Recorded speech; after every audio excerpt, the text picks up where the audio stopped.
Hi, Grady. This story is for you because your birthday is coming up.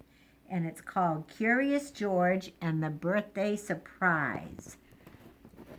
This is George. He was a good little monkey and always very curious.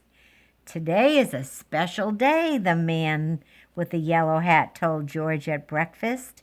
I have a surprise planned and lots to do to get ready. You can help me by staying out of trouble. George was happy to help. Later, while George was looking out the window and being very good, he heard some tinkling music. It was coming from an ice cream truck. George watched as a whole line of children and their dogs enjoyed some ice cream treats. It really looked like fun. But when the ice cream truck moved on, George forgot all about staying out of trouble and went to find some fun of his own. In the living room, George found noisemakers and hats and games. Could this be part of his friend's surprise? Before George could find out, he spotted some streamers, balloons, and colored tissue. He could not resist. Decorating was easy for a little monkey. Still, George was curious about the surprise, and what was that good smell coming from the kitchen? George followed his nose. It was a cake, and it looked as good as it smelled. All it needed was frosting. George had seen his friend make frosting before, but today his friend was busy. Maybe George could help. He could frost the cake himself. First, George put a bit of this in the mixing bowl. Next, he added a bit of that. Then he turned the mixer on. The frosting whirled around and around. It was whirling too fast, but when George tried to stop the mixer, it only went faster and faster and faster.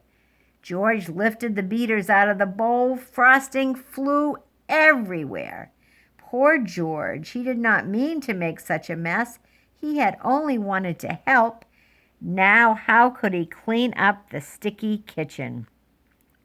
Just then, George heard the tinkling music again. The ice cream truck was coming back up the street, and George had an idea. Quickly, he opened the door and invited all of the dogs in for a treat. In no time, the kitchen was as clean as a whistle. When the dogs finished their snack, George took them back outside, and the ice cream truck was still there, and so was his friend. George, said the man with the yellow hat, I've been looking for you. It's time for the surprise. George had found hats, games, decorations, and a cake. He was curious. Was the surprise a party? Yes, it was. It was a big party. George was happy to see all of his friends, and they were glad to see George, too. What great decorations, Bill said. What a lot of presents, said Betsy. Why don't you play some games with the guests, George? The man with the yellow hat suggested. I have one more thing to do. When George's friend came back, he was carrying a cake covered in candles. This wasn't just any party, it was a birthday party. But George was still curious. Whose birthday was it? He watched to see who would blow out the candles. The man with the yellow hat put the cake down right in front of George. That was a surprise. It was George's birthday. The party was for him. Everyone sang happy birthday. Then George took a deep breath and made a wish. Happy birthday, George. The end. Can't wait for your party.